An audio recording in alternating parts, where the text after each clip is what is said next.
10 akan melakukan simulasi follow-up audit internal mengenai KPR. Saya Ulfatul Hasanah dan rekan saya Joy Damanda. Dan saya Armida Raptama Sagala. Saya Muhammad Reza. Selamat menyaksikan. Selamat siang Bu, saya dari tim audit internal pusat hadir untuk melakukan proses follow-up atas temuan audit KPR yang dilakukan bulan lalu. Apakah sekarang waktu yang tepat untuk kita mulai? Selamat siang Pak, silahkan. Kami sudah menyiapkan semua dokumen dan data yang relevan. Bila diperlukan, tim staf kredit juga standby untuk memberikan informasi tambahan.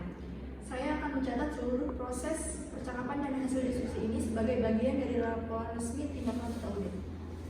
Baik, berdasarkan laporan audit tanggal 6 Mei 2024, kami mencatat terdapat permohonan KPR yang diproses tanpa adanya dokumen validasi status pekerjaan debitur seperti surat keterangan kerja atau slip gaji, dan jelaskan mengenai platform kredit yang disetujui, tenor dan cicilan per bulan, suku bunga, dan dokumen yang dibawa saat akad. Mohon dijelaskan langkah apa saja yang telah dilakukan pihak cabang sebagai tindak lanjut. Setelah menerima laporan tersebut, kami melakukan penelusuran terhadap aplikasi KPR yang dimaksud. Tim kami langsung menghubungi debitur yang bersangkutan melalui telepon dan email. Kami meminta mereka melengkapi dokumen yang kurang, yaitu surat keterangan kerja dari perusahaan tempat mereka bekerja, slip gaji terakhir minimal 1 bulan terakhir. Dokumen tersebut sudah kami terima dan simpan dalam arsip digital serta fisik. Mengenai plafon kredit yang disetujui sebesar 250 juta rupiah dengan tenor 3 tahun, cicilan per bulannya sebesar 3 juta rupiah dengan suku bunga tetap 10% per tahun.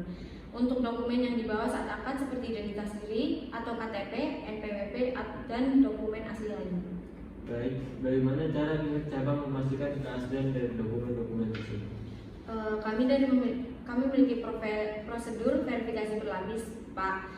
Tim verifikasi kami menghubungi langsung bagian HRD dan dari perusahaan tempat nasabah bekerja untuk mengonfirmasi keabsahan surat, lalu memeriksa keaslian kom surat dan tanda tangan dengan membandingkan dengan arsip dokumen sebelumnya di database kami, lalu mengecek kesesuaian antara slip gaji dan rekening koran nasabah untuk menghindari pemalsuan data. Semua proses ini dicatat dalam sistem log internal kami yang dapat Bapak periksa langsung jika diperlukan.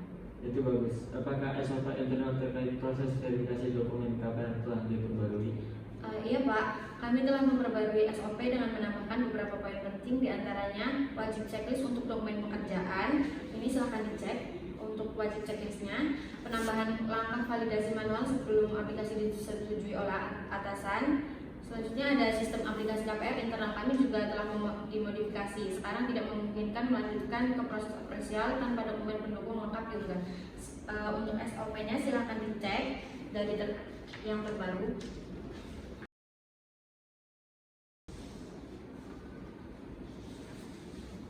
Bagaimana dengan kesiapan staf? Apakah pembaruan SOP ini sudah diasosiasikan dan dijelaskan secara menyeluruh? Tentu Pak, kami telah mengadakan sesi pelatihan internal pada tanggal 27 Mei 2024. Pelatihan ini berlangsung selama 2,5 jam dengan materi mencakup perubahan SOP verifikasi KPR, studi kasus dari temuan audit, praktik langsung input dokumen di sistem baru. Semua staf bagian kredit dan verifikasi hadir.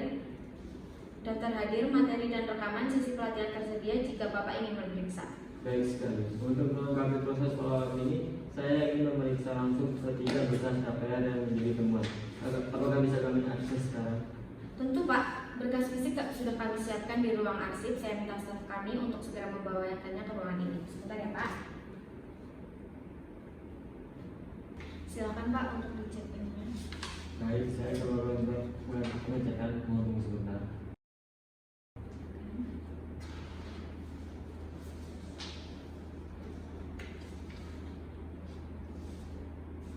Terima kasih sudah menunggu. Dari hasil pengecekan, saya menyatakan bahwa ketiga berkas sudah dilengkapi dengan dokumen validasi pekerjaan yang sah. Verifikasi keaslian telah dilakukan sesuai prosedur. Sistem sudah mencegah aplikasi lanjut tanpa dokumen lengkap. SOP telah diperbarui dan kita sudah menerima pelatihan. Dengan ini temuan audit dapat dinyatakan selesai. Kami ucapkan terima kasih atas pengarahannya. Kami juga akan menjadwalkan audit internal rutin setiap bulan untuk menjaga konsistensi implementasi SOP ini. Langkah itu sangat kami apresiasi. Kami akan mencatatnya sebagai bagian dari continuous improvement proses kredit di cabang ini. Bila tidak ada hal yang lain, maka sesi ini saya tutup. Semua poin pembahasan dan hasil verifikasi telah dicatat dan akan lanjut audit. Terima kasih atas kerjasama. Terima kasih. Sekian dari kelompok kami. Terima kasih. Selamat nonton.